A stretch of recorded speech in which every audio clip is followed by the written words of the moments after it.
Tracey Savelio is the heart and mind behind Tokelauan Tech, a growing movement on Instagram and Facebook dedicated to empowering our people and elders in a fast-changing world of technology. Free information resources, understanding technology and the importance and the value of it.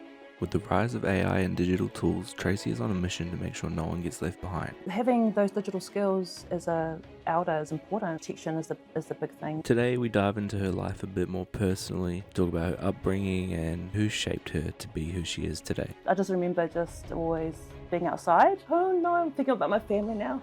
We also dive into her recent endeavours and also the current state of the world with technology and AI. Yeah, do this program and they get a Chromebook. The way the world is right now, learning about how to combat scammers. As well as also getting deep and talking more about true purpose and what really drives us. We're doing it for the love for our parents and our grandparents. Welcome to Into the Village, a spin-off from our traditional podcast where we speak to guests from all walks of life. We're back on the content grind, so please, if you do enjoy it, subscribe and don't forget to check out our other channels, the gaming channel and also our personal vlog channel. Without further ado, let's dive into the village.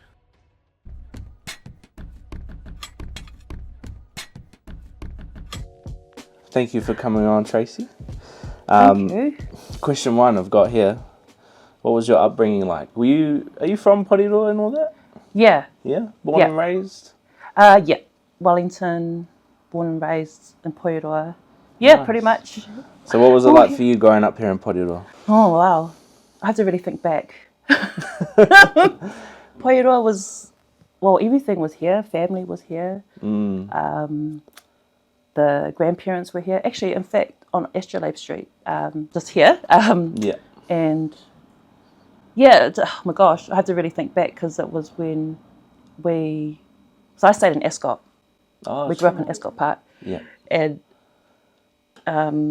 yeah, I just remember just always being outside. When, like after school, I went to Rangikura Primary School. Ah, okay, you went to Rangikura. Nice. Yeah. But yeah, no, Porirua is where all the family was at, and obviously most of the tokes are here. All the community events were here, so it was easy to stay in touch with the family. Yeah. As you know, it's a very cultured place, Yeah. Porirua. That's what I've always said to people that ask what Porirua is like. I always say it's very cultured. The culture is strong here. Yeah. For all the cultures, all the Pacifica, even the Kiwis, the Māoris and that, it's all very, very tight here, the community. Yeah, especially for our people. So yeah. That's Porirua. Yeah. That's where we're from, isn't it? Yeah. So you went to Rangikura, and then what high school did you go to? What college? I chose to go to St. Mary's You in town because went to town. Okay. I went to town. I like the uniform. That's the reason why I chose to go there, because it was grey. Yeah. Places. Typical Wellingtonian. I love the black dark colours. But I went there, and plus got Catholic as well. So that was good. It was a small school.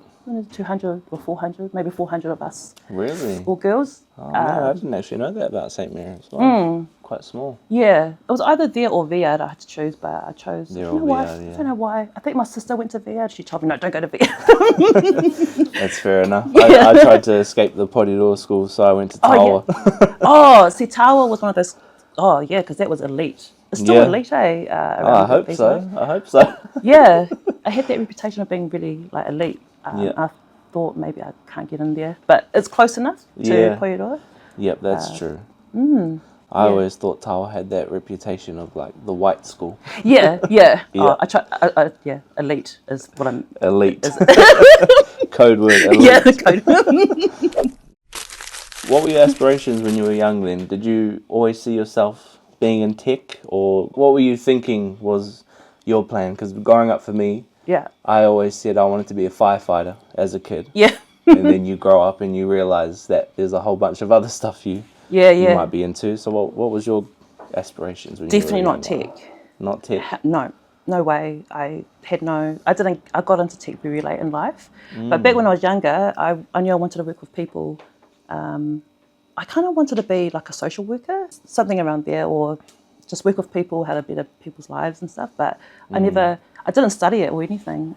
But yeah, that was my social worker. That was actually what I wanted to do, and working with the community somehow, but ended up going a different route. But I guess it's funny because now I'm in tech. I'm actually doing those types of, what do you call it? Not social work, but kind of community. Communicating with people. Yeah. Yeah. No, I get that. Which is ironic to me. You've always been into like helping others and chatting with others even. You enjoy conversating with people. Oh, yeah. Anybody. Yeah, I'm a certified but like a medic. Yeah, I love people. People is, I'm naturally shy and introverted, but once you get to know people, you know. Yeah, no, I feel that. Me too. Yeah. I'm so much of an introvert, but, you know, doing all this has really helped me just throw myself out there. Yeah. Because you have to, especially when you're trying to run a business, eh? You have to put yourself out there. Yeah. So when did you actually discover technology or tech? So I was at Kiwi Bank. I'm still at Kiwi Bank. So I discovered it 2019. Oh, yeah? Yeah. So I was doing a lot of the kind of operations type of work at Kiwi Bank. So I spent about a good 9 years in that role, just different teams, and then kind of decided I wanted to get into data. It was more data data was in the tech or the IT department. Those teams were in there, but it was more data that interested me. And so I kind of got poached to go into this area of data, this data team. I was on a project that, and they probably saw that, you know, I was kind of passionate or driven, and so, but yeah, I just went into it, and before I did my interview, probably about 2 weeks before my interview, I used like all these resources online, like YouTube. Oh, yeah. YouTube, just because I had to learn some like coding. Yeah. As well, just basic, but I use everything is free online. So 100%. YouTube's the best way to learn.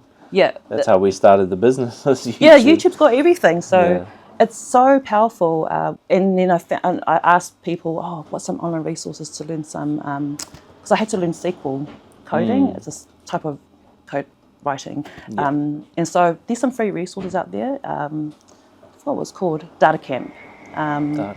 Data Camp, just to learn the basics like select star, and it's just to find an audience, but there's a way of writing it. And so I just learned that for 2 weeks, and in my interview I was able to kind of just show, this is what I've done. You understand it all, Yeah, just the 2 basics. Weeks? Yeah. Really? Yeah. Wow. And I had like paper in my interview just to kind of guide me as well. But it was all because I wanted to get into data. Also, I knew the stats were a bit low. I mean, Pacific people, especially women, we represent the bottom, and so I thought, I would love to go into the area and improve it. I always wondered why. Okay, if there's like data, if there's Pacific people being represented in the data, then why aren't we behind it? Yeah. To understand it and represent it, because you're getting people from all over, different backgrounds. So it was just, and I knew that tech was the future. So so you kind of saw that early that technology was taking over a lot. Yeah, social media was. I mean, it's been around since 05. I don't know when YouTube came out, but I think around that time. 05. Yeah. So I just kind of. Were you heavy on that? Like, all the new websites and stuff coming out. Kind of YouTube and stuff. Yeah, definitely social media like YouTube, Facebook. Yeah, I've been on it since 07. Wow.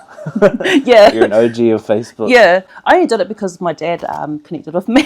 Oh yeah. Reached out when I was living overseas. So is that what you were seeing when you first were on Facebook, seeing how it is now with Instagram, TikTok, everything? Could you kind of see that trend coming up in the future? I can't remember.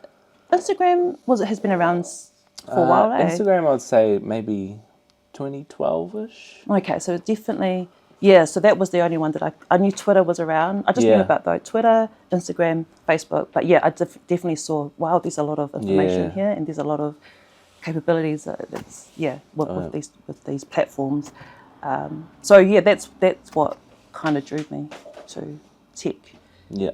Social media. How sad is that? I think that's how all of us really get into it, isn't it? Yeah. Just through social media, man. It's crazy. Is there any common misconceptions that people have when it comes to tech? Yeah, definitely. Yeah, it was a big wake-up call for me. You don't need to be a technical person to be in tech at all. Yeah. And I think that was my. I thought it was, you have to know how to code. You have to, for me it was like, it was predominantly Balangis and Asians and men. Yeah. And so I thought you definitely need to know how to code, but people skills wasn't really wasn't that important. I thought that was my idea. Oh man, I think those are the main misconceptions, but there's some that they're finding now, because now we'll just go into a new era of with AI, but oh yeah, we are for sure. Yeah. Yeah. And so everything's going to become automated soon. And so those people skills are going to come very handy. Yeah. And so communication, prompting, all those humanities, social science papers that people did, they're going to come quite valuable. It's funny because all the engineers are now coding the job away. Yeah, you know exactly. What I mean? 100%. It's interesting you said that because I noticed this last night, for an example, is we ordered dinner. Oh, yeah, Because we're back here in Porirua, we have to try all the places that, I used to have as a kid. All the fast foods, takeaways. And, back in the day, we'd just call the phone, place the order, talk to them. Yeah. But this time I looked it up and it came up with a whole ordering system for the place, for all these places. Yeah, you see. And even for the dinner she wanted at the fish and chip shop, same thing. So we went on the phone, you could just click everything you want.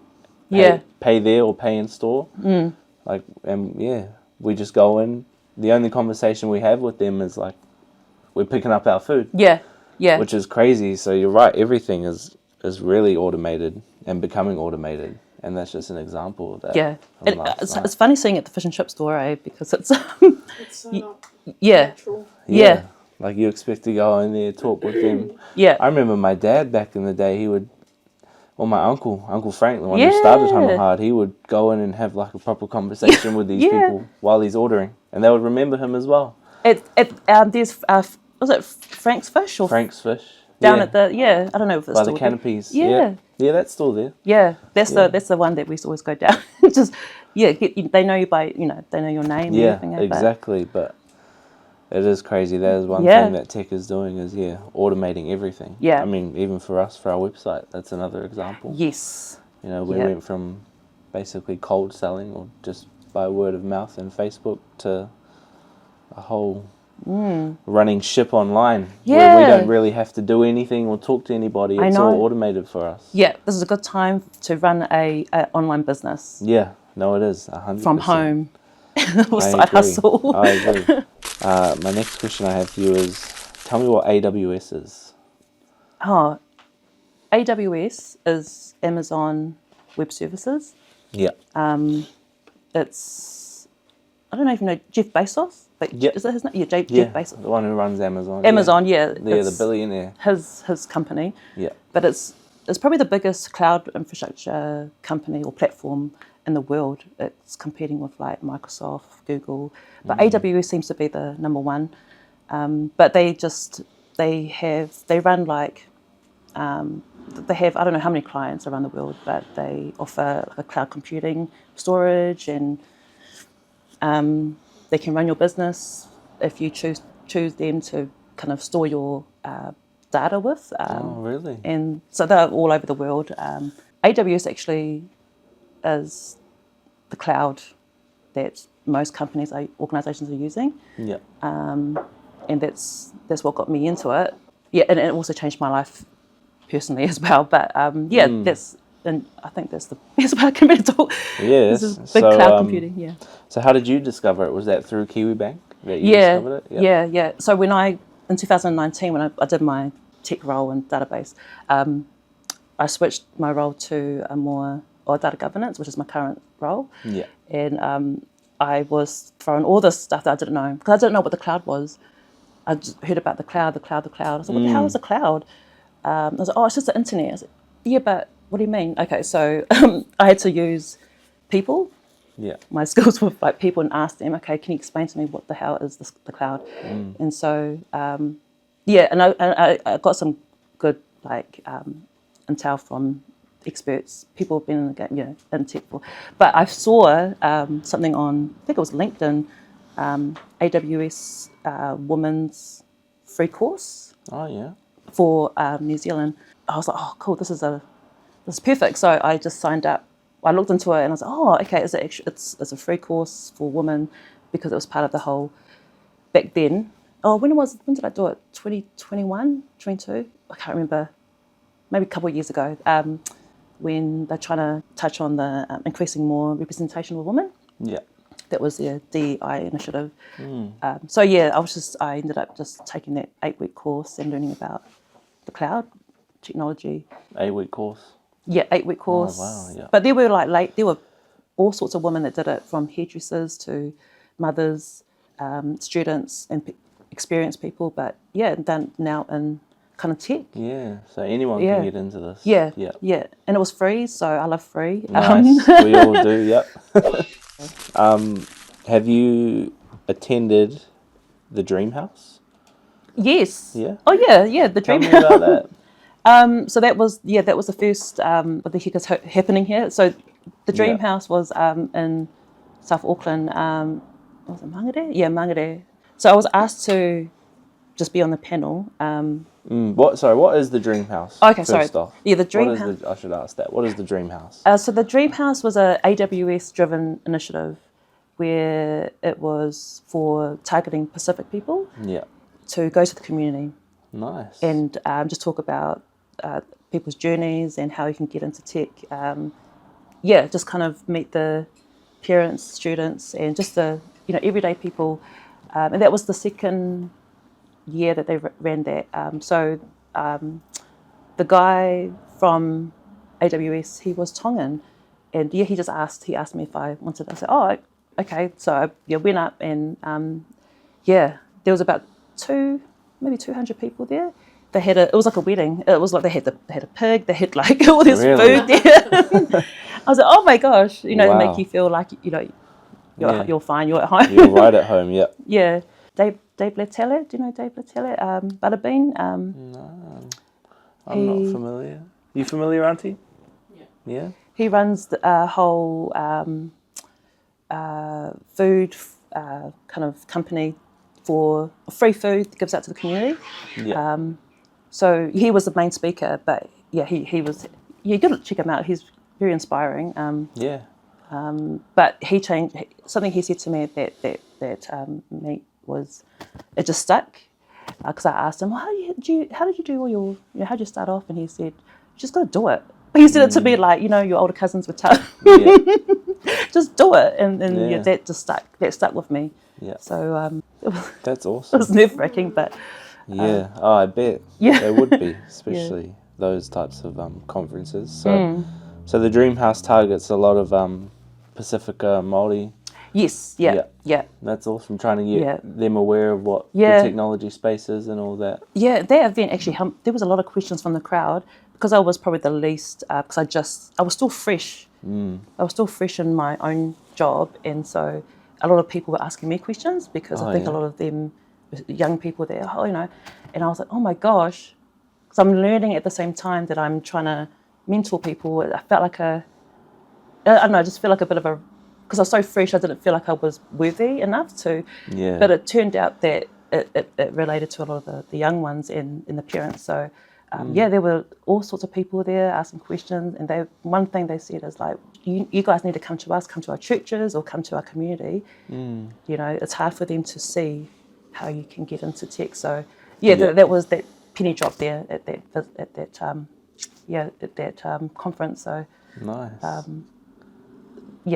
Humbled me there. Yeah, that's awesome. And even the advice, just do it. It's simple, but it's great advice, man. I mean, the best advice I've got was the first step is always the hardest. And after that, it's like, why didn't I do that sooner, Yeah. But that first step, it's always like, oh, you're nervous, just trying to put yourself 100%. out there. But once you start, you start building up that momentum. Yeah. You realise, man, I should have done this a long time ago. So I feel you on that that's one. awesome. Just do it, eh? Yeah. Just do it. All right. So when did you first hear about AI? Like the word AI, artificial intelligence. From Robots, the movie? Oh yeah, maybe from movies. Yeah. Because it's been around for a while. Apparently it's been around since the 50s, but Oh, really? yeah, Wow. like the tech world. But for me, honestly, I feel like I've just heard it in the past maybe 2 years. I would agree. I would feel the same way. Yeah. Yeah. But yeah, whatever that movie you're talking about, it's The Will Smith one. Yeah. Is it iRobot? iRobot, is it? I think it's iRobot. Yeah. Yeah. Yeah, I forgot about that. But really, I'll just say that I heard it from that movie. So what interested you most about AI? I think it was more like just understanding. Well, for me, the first impression I got was, it's robots. So that instantly kind of grasped my attention, just to understand. Okay, so then you just go down a rabbit hole of like understanding there's more to it than just robots. That's just an example, but that was probably my first understanding of it too. Was just robots. Yeah. Robots that can do their own thing. Yeah. Which is something like ordering from the fish and chip store. That's exactly what it is. So now we're really understanding like, oh man, there's a whole world out here. But yeah, my first impression was robots that, cool. So, and then it gradually grew. And the first thing that really, really interested me in AI was seeing a digital human overseas of apparently, what drew to me was it was the first digital human of colour, a woman of colour. Oh, yeah. And I found that online. So that was literally just after when ChatGPT was made public, end of 2022. Yeah. I think everyone was like trying to understand what ChatGPT was. Yeah. So yeah, I went down. I was too. Did you research hard out and ChatGPT? Yeah. I was heavy trying to understand that straight away. I thought it was so cool though. Everything it could do. Yeah. Just speaking to like, AI, and they have all the answers. I think you showed me for like 2 weeks straight. Once you figured out how it worked. Yeah, I was just showing her all the just the cool stuff. Not really smart stuff. Just like cool stuff that you could do. Did you test it hard off out? ChatGPT? Just like random random stuff. Prompts? Yeah, prompts, and even like asking it scenarios about things. Oh, good. Like what its thoughts were on everything. Oh, that's so. It was really crazy. Like even doing it now, it's still really good, and it still is. It's probably better now. Yeah. Oh yeah. Definitely. It's always growing. Yeah. Is that what interested you a lot? Is like just finding out more? Yeah, finding out more, and then I noticed, oh my gosh, I can't. You know how you normally Google. Yeah. And you got all these options, and it's like, but this is a faster way of kind of finding more information, and I still I use AI every day. Oh, yeah. Like every single day, I would. I don't Google anymore, or I do Google, but that's just out of habit. Yeah. But I'm trying to like direct myself to ChatGPT. Yeah. Or whatever else is there. But yeah, it was more it was giving me so much information. But I was my testing it. The first thing I tested was, okay, how do you say hello in Tokelau? But it responded in Samoan. Oh yeah. Talofalava. Yeah. And that's what really like, that's wrong. Yeah. And I you can give feedback and say that's incorrect, and then apologies, and then I think 6 months down the track they fixed it. And then it's not perfect, but it's just because it was scraping, ABC information from the internet, which is probably not right, but it's okay. We want to get more involved to get that right. So no, exactly. Do you think AI currently, with the way the trend has gone with AI, do you think it's actually helping humanity, or is it kind of destroying humanity? This question is so deep. It is. It's a very deep question. How do you feel about it? It's helping. Mm-hmm. It is definitely helping humanity, but we need to find that time to understand and find its value, because once you see the value in it, then okay, that I can see how it helps. It's just trying to get that like you said in the beginning, getting that first hurdle, that first, once you get that connection, then you can understand, oh, that's the value in it. But then there's also the bit where it's going to take away jobs, which is definitely happening now, and it will, I don't know, like in maybe 15 years time, there's probably going to be about, I think they're going to try and achieve this thing called AGI, which is when everything's automated, when it really replaces humans. And so what are we left with? We're left with, they're probably going to introduce, they definitely will introduce new roles or new types of jobs, but that's the sad part, is that. But that's fine. We just have to think of other ways to work with it. Yeah. So I think for a long time we're going to be working alongside. We're just going to, assist it, and there has to be a human touch all the way through. So that's why I think it's going to be. We shouldn't see it as something to be scared of. Yeah. Because there always needs to be a human touch. Oh my gosh. Oh yeah, 100%. Yeah. Yeah, there's a reason it's called artificial intelligence. Yeah. It needs to be a bit of a human touch to it. So where do you think it will be in about 10 years' time? 2035. What do you think ChatGPT and AI will be like? Oh, there's so much information online though, eh? Like all these tech leads. So I try and follow them, but I think just try and be simple. For I think 10 years' time, AI is going to be mostly everywhere, and we're just going to use it as to assist us in our automation, like everyday tasks, automatically send emails and all that kind of stuff. But I think we'll find more time to spend with like our families and things that mean what means a lot to you guys, to people.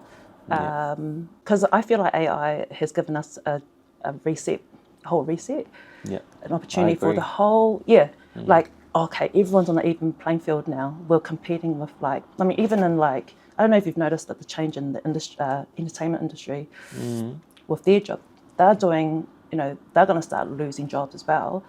You know, from a studio from 200 people down to 20. Oh yeah. So it's gonna. So now they're gonna have to look for other ways to make money, and that stardom's gonna, So I feel like AI's given us that chance to reset, and so, cool. This is good for Māori and Pacifica, or minorities all over the world to take control of our own representation. Can I use ChatGPT to do my homework? As long as you... The thing is, I don't want to put off kids too, because kids should be using AI, and because it's going to, by the time they're adults, they're going to be using it, period, in their jobs.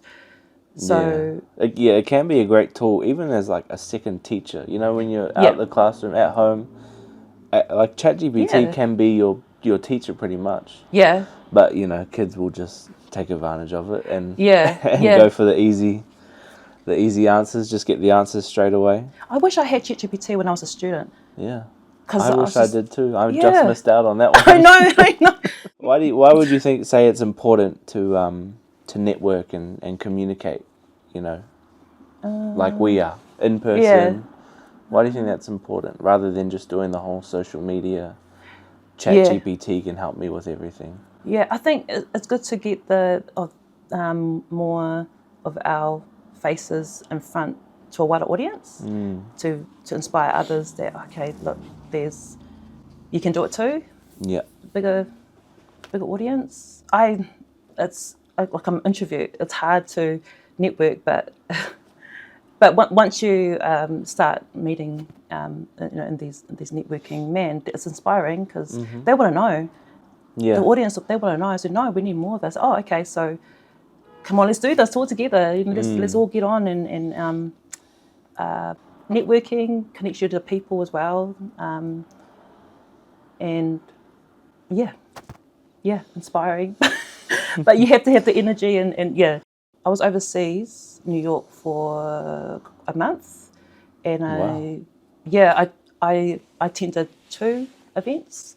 So I know I'm one of those ones that when you're on holiday, I kind of get not bored, depending what you're doing, but I still I guess this is the nerd in me, but I still want to do something that's related to like what I'm passionate about. So I will work.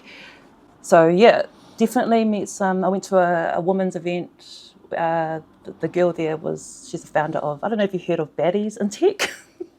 No. The name always cracks me up. Baddies in Tech. Baddies in Tech. Okay. It's for women of colour in the States. So the girl there, Ellie Joy, she found it. So people like that. Those are the type of people that I really like. Yeah. So she was speaking, and man, she was good. The whole network, the whole thing that I learnt from them. They just said, yes, DEI, is going to be a bit of a struggle since Trump is in administration next 5 years. I think someone from the audience asked, "Oh, what are your thoughts on it?" And she said, "It's going to get harder as long as Trump's in power." And so that was interesting because I wouldn't. It's a bit different over there, but then we've got our own issues here with our government in New Zealand. It's funny because getting funding DEI initiatives is happening in the States, and it's happening here too. They're not funding languages, not funding community type of work for businesses. Just that was one event, and the other one was the community non-profit event that I went to, and I met Create Labs founder Brian. Oh yeah. Now he created the first AI woman of colour in the world. That's the one that intrigued you, yeah? Yeah. Yeah. And I actually, maybe a year before I engaged him, when ChatGPT was out, I emailed him straight away to the company. Oh yeah. And my subject line was seeking your mentorship. Yeah. And so, I don't know, just kind of like, and it worked. Like, and he didn't come back to me until 12 months later. But, it's connected me with them to understand. He's an open AI ambassador, so they test all the tools before they go out. Just take his advice, which is pretty much just start small and build, keep building, and then he's going to try. Hopefully, he can try and come to Australia and New Zealand, come talk to our communities. But it's all about empowering us. Yeah, you don't need to go to Silicon Valley, but exactly. A lot of good people you've met, and a lot of information. It's always good to have mentors. Yeah. That's another great advice I received from Uncle Frank. Oh yeah. Is to find a mentor. So mentors are important. They are, 100%. You mentioned, what was it, Baddies in Tech? Oh yeah. Tell me. The name freaks me out. Tell me what Tokelau in Tech is then. Oh, it's not Baddies in Tech. No. So Tokelau in Tech. Okay, honestly, it was last year. It hasn't even been a year that it's been up. I think actually this weekend is a year. Easter or coming Easter. It's just a platform. At first, it was supposed to targeting for Tokelau people only. Yeah. Because I was after I was the AWS stuff get certified, and how I was getting pinged by so many friends and family about how'd you get in, and so I just sent them links and whatever. And then it was so much that I just decided, okay, I'm just going to create a community page and just have everything there. Yeah. So that's what drove me. And then, it's just a platform for social media only. But now it's growing into, I think the concept for Tokelau in Tech I take, because it's open to everyone, doesn't matter your background, but it's almost like, Tokelau for me has always been seen as the underdog, right, of the Pacific, or one of the, because we're so small. Yeah. And the underdog, kind of that concept, kind of like, similar to Hanoha, just go hard. So, just a platform for information. Yeah. And also, putting our people on the map.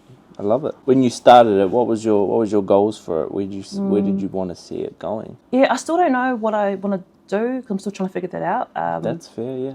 Yeah. We're all on the same boat. Yeah, yeah. But at the time, it was just more just to have information, free information resources. But it was all, I launched it at the tournament, and it was, I didn't know what I was going to do after that. But I don't know. I think now I just wanted to, I've got so many ideas for it, but I think we need to, or I feel like we need to kind of target the top use cases for Tokelau.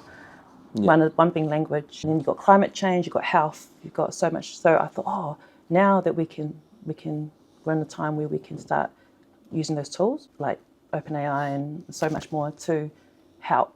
That's why, I mean, I feel like it can help us. Yeah. So yeah, that right now I don't know what I'm trying to do with it, but it's just a community page for free information. No, that's fine. We love that. Free information is always great. Yeah. I mean, yeah. I'm a cheapskate. Even like Hanohard, you know, we originally clothing. Yeah. But now I think I've realised like the vision for it is a lot greater than just clothing. Yeah. It's nice to represent, Yes. but just more like connecting, you know, like Yes. what you're into, just connecting You're good. Yeah. with people, Yeah. whether it's our people or people around the world. Yeah. I think it's really important. Putting us on the map. Putting us on the map, yeah, and just having that connection. Yeah. Bit of a curveball here, but if you could start over, would you take a different path, or would you double down on the career you've chosen for yourself so far? If you were back to 10 years old and you knew everything, would you just choose something different? I think 2 years ago I would have said a different answer to now. Yeah. Because I used to think, oh man, I wish I got into tech earlier and did information or IT papers at uni. I'm glad that I went through the path that I went, because I ended up doing a lot of the arts papers. But I thought after graduating, I wasted those whole years because I wanted to be in tech. When I was in tech, but past couple of years has made me look back and go, no, I'm happy I did those arts because they're going to be valuable in the future. So I used to think I should have got into tech earlier and did different papers, but no, I'm quite happy with the path. Honestly, I can't remember when I was 10, to be honest. Yeah. I don't think I can either. Gosh, that was such a long time ago. Yeah. But no, I think I'm content. What's something that you're proud of? Oh my gosh. I'm proud to be from Tokelau. Because oh no, I'm thinking about my family now, because that's how I identify myself in the world. Oh, damn it. It's all right. It's a big why, family. That was a very big why for me. I mean, it was easy because Uncle Frank started all this, so he had the foundation, but he was a very big reason why I wanted to keep getting into this and keep going. There's something about Tokelau men that are just good ones, that are just they stick with you. You get mentors, and my mum was my father. There's something about them. I'm so sorry, I'm just like thinking about the sacrifices that they It's probably because I'm so tired as well. You're all good. But I'm very proud to have that mentorship that I had. And I know the village, they really, they bring you up, So I'm proud to be from that, because, oh my gosh, it's being in those communities outside our own community, it's actually become really valuable. And that I realised that, just we were all born into a community, and so that's taken me a long way in my my work and my own job. Just knowing how to work as a community has become that connection with understanding technology and the importance and the value of it. But that's all the lineage of that is all down to Tokelau. Yeah. Where it all started, eh? Yeah. So I'm just very proud. And that's the concept of Tokelau. And in tech, we've always had that. Tokelau people are just kind, we're community people. And then it cascades to the whole wider Pacifica and Māori communities. We're doing it for the love for our parents and our grandparents. Yeah. So I'm proud to be Tokelau, yeah. It's beautiful. Honouring their sacrifices. That's awesome. The village is who we are, Yeah. where we come from, our ancestors and the sacrifices that they made for us. So Yep, 100%. Important. And you spoke about your dad too, making big sacrifices. Yeah. I want to talk a little bit about him. What My dad, what was he like? Still alive? No, No? he passed in July Oh, really? 2021. Yeah. And he was working up until his last day, that day. Really? So, yeah, he was a community man.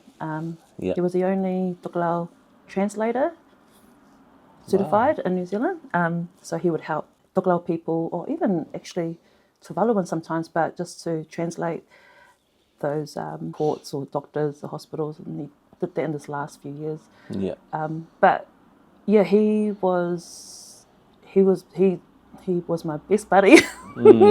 But no, he was a real community man, nukunonu and hakoho, and he was a Tokelau administrator at the time. So he was a community man. So he is the reason why I lived in Tokelau when I was 3. Oh, yeah. He's kind of educated. Yeah, he, like that. Yeah, so he instilled that in us. Even though we got connections to all 3 islands, but he was very, even though from predominantly Nukunonu and my mum's from Hakoho and Atahu, but we see them as equal. Obviously, that's how it should be, right? But over time, I know that there's different nukus and the way that the community groups, but he saw his number 1 rule was listen to what the elders are doing or saying. There's a Te Mula Vaka. So we've got that on his headstone. We've got a vaka and we've got that on his headstone. So that's right. So that's kind of like a tokelau. That's yeah. Oh, yeah. And That's it's beautiful. Yeah, it's true. I mean, yes, there's. I used to, being brought up as a Westerner, you always wonder, oh, but I don't like that out. But that's not what that shouldn't be the case. That mantra has always maintained in the family, but also seeing everyone as equal. Big influence, education. He was a bit of a nerd. Yeah. I didn't realise he had his own YouTube page and he was doing his own little gadgets and stuff. I didn't realise until he passed away. I didn't know. He was just getting into it. Oh, wow. But, he was in his 70s, late 70s when he passed. And I do think he was born too early in life. Yeah. Because he would have enjoyed right now what's going on in the world. But he's my biggest mentor right now. When he passed away, my whole mindset just changed. Yeah. I could imagine, yeah. It just changes. Like, man, okay, I'm just gonna live proper, do something meaningful. So yeah. An example, Madison's auntie, she was still using a 2006 Windows Vista computer. Yeah. That had just broken down. The week we got there. The week we got there, and she lost. She lost all her files and everything. Yeah. And she never bothered to learn anything on her phone. Like, she always used to print things out for her to see, like tickets and all that. She never really did anything online unless she had to. But she's an example of if she could, she would just live without any of this stuff. Yeah. But it's obviously pretty impossible to do now in today's day and age. So why is it important to actually learn how to be safe online and all that stuff? Yeah, that is a big one, being the safety, the protection, because they're going to start seeing scams, and with AI, it's going to scale rapidly. But yeah, having those digital skills as a elder is important. Gives them confidence. And protection is the big thing. With AI, you need that knowledge. Like I keep saying this to people, especially the elders, are the eye of AI. Well, in terms of if it comes to our own people and representation, you want to try and get them on board. Before they run out of time. So there's heaps of benefits from that. There's a cultural concept, the safety, internet safety. Because everything's going to be digitised as well, like online banking. They're going to get rid of a lot of the branches. They're doing that already with the downsizing. So you won't be able to go to the branches. It's important to teach our elders how to navigate online banking and recognise those online scams. And don't click on that link. Yeah. Or don't believe that text that's come through. Like just little things like that. It's just going to start ramping up. Yeah, that is an important thing, what Yeah. you just said, especially for our elders too. Like, you're right, because, they have no clue what's really going on. So Yeah. you're right, it is The vulnerable important to, targets too. to educate them on that stuff, especially the scams and all that, because, the stuff AI can do now, it's pretty insane. I don't know if you've seen, there's a AI grammar in the UK that they've created, like a digital grammar to be a fake, to get scammers. Really? I've sent you the link because it's really, it's part of, you see companies that are now, or banks, that's how they're trying to respond to these scammers. And the way the world is right now, with all the different wars going on, there's an increase in hackers. Yeah. So, especially coming from, I don't know, Russia or the US and all over. So that's just going to ramp up. And the more you see on the news, the worse it will occur. Yeah. They're becoming really sophisticated. Yeah. Because even like with AI and that, just seeing how it's changed, I would say like up until probably just this year, I felt like I've always had a good eye for like what's real and what's fake, like AI generated. You can tell that. Yeah. You can see it, but I would say this year now, I've really had to question like, is this real or is this AI? It's crazy. And it hasn't been much of a difference too. It's only been last year to this year. Yeah. It's bad, eh? Only the last models year. are getting more and more real. I saw this TikTok of like AI this year to AI in like 22, 23. Yeah. And like you could so tell it was AI. But at that time, thinking back to that time, I was like, that's amazing. Yeah. And now it's like this is like real. Like it seems so real. Yeah. So yes, we definitely need to be wary of what's real out there and what's not. Upcoming project. Oh yeah, I'm doing a digital literacy skills program for our people. Nice. So trying to get 50 of our evenly between the different different groups across Wellington. Yeah. And do this program, and they get a Chromebook at the start. 30 hours it's supposed to be. Yep. And they just learn basic navigation of the internet, learning about how to combat scammers. Yeah. I think there's a bit of a AI thingy there as well. Excel, just things like very simple, basic stuff. And at the end of the 30 hours, they get the Chromebook, they earned it, they go home with it. Really? So yeah, it's nice. It's in partnership with Katoa Connect, which is a trust in Auckland that I found, and I didn't know they existed. I would have engaged them a long time ago. So hopefully kick that off shortly. Nice. I'm in the middle of getting the people, and that should be interesting. It's going to be funny. Yeah. It'll be fun, but that's how you have to do it. You have to take the community with you, especially the elders. Exactly. They feel like they're left behind. Yeah, no, they do, yeah. Yeah, so you have to take them on that journey. Yeah, that's awesome. You have to let us know when that starts. We'll we'll support that for sure. Yeah. Wow. And hopefully expand to more the Douglas diaspora across this part of the world and beyond. We'll start with Wellington first and expand. Yeah. You seem very, very knowledgeable to me. Have you being humble? Have you always been interested in learning new things? Yeah. Yeah. Oh yeah. Sorry. Yes. Like a nerd. Yeah. Every day. Yeah. Everyone should be learning something every single day. Yeah. I agree. Yeah. Yeah. And that's been pushed by my dad in his curiosity of the world. Yeah. Like he was just trying to figure out the internet. Yeah. That's just kind of. But you have to learn to develop that growth mindset. Yeah. That growth mindset will keep you going to the end of time. I tell people that.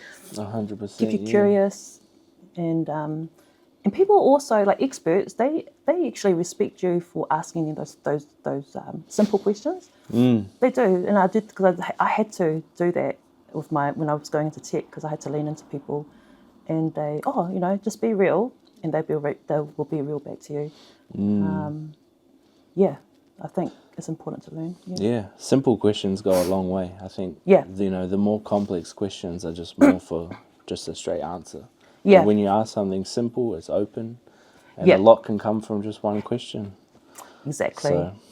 Exactly. I think my other question would be, no, interview you guys, but like the concept of hanohad, like when it changes or the direction of there's the concept that maintains a like in terms of the message of hanohad, I think it always stays the same. Like the story of hanohad is obviously, you know, what we've explained on the podcast. But I think the real, so cool. Yeah, I think the real message and meaning that we, like the team, has come up with is just the village, bringing the village with us. Yeah. Not just you know, not just making it about us. Yeah. Like these interviews, for example, you know, just connecting with people from the area, or, you know, people from all walks of life, because they all have their own villages too. So, yeah, the deep meaning, I think, right now is, just trying to connect with the village. Yeah, I see. Yeah. Yeah. I love that. Yeah, that's exactly what we need, because there's so much good work is going on in the community. Yeah. And it's all about just, cool, like, how do we highlight that and coexist together? Because there's, that's inspiring. Yeah, so. Yeah, exactly. And I think just business in general, learning about business, because it is a lot of politics. But what I sort of numbed it down to, business being is just humans connecting with each other. That's basically what business is. It's just humans talking to each other. Yeah. You should be in tech, because that's exactly the type of people that you need in tech. Yeah, I get inspired by that. This generation is different, eh? The younger generation, they, you know, mentorship, you learn for older, but there's something called reverse mentorship. I've been learning from younger people in their 20s. They're amazing, creative, out of box. But you guys are early 20s. You guys are definitely inspiring me to. You lift people's games up, man. Like, and think outside the box and just do it. Just go and do it. It's not being done, so just do it and tick the box about you following your passions and stuff. So there's something about this generation that's different, and I love that. And that's probably what the generation before me said about, you know, our generation, but I definitely love the younger people that are just doing streaming and going out there and just doing a lot of cool stuff. It's just, sorry. Yeah. No, you're fine. Away there. No, thank you. That means a lot. But no, hustle. Yeah. Love that mentality. Exactly. You have to, man. That's the only way. Yeah, and because the younger generation don't know too much more, like what's gone, you know, the bad stuff that's happened, you know, generation above us. I'm not saying in context of, I'm just saying in the whole world. They don't know, and so they're just moving forward to what the reality is. Yeah. And so that's why I love the Gen Z. I keep saying to people, Gen Z are just different, and it's just going to get better and better. Hope. Fingers crossed. Yeah. My little bonus question, nothing crazy. Okay. And you might not even have an answer for it, because I don't think I would even have an answer for it. But what's your end goal? Where do you see yourself ending up? You know, what would you have wanted to see from your life, if you can think that far? What's the end goal for you? That's a deep question. It is a deep question. Yeah. If it's something simple, or if you don't even have an answer, that's fine. But well, I'd like to think that I hope that I've made a difference in the world. I know that's the answer. But that's made a difference in the world. I hope there's more of our people that are doing great things in business, leading as well, and leading their own people, probably as genuine as I can think. Making a difference. And no, that's beautiful. Yeah. It's a beautiful thing. I definitely think that you're on your way to doing that 100%, just from talking to you and learning from you. Man, you have a lot of gems, and I'm excited to see what else is coming from you and Tokelau and Tech. Man, thank you so much for doing this with us. This is awesome. This is going to be so cool when I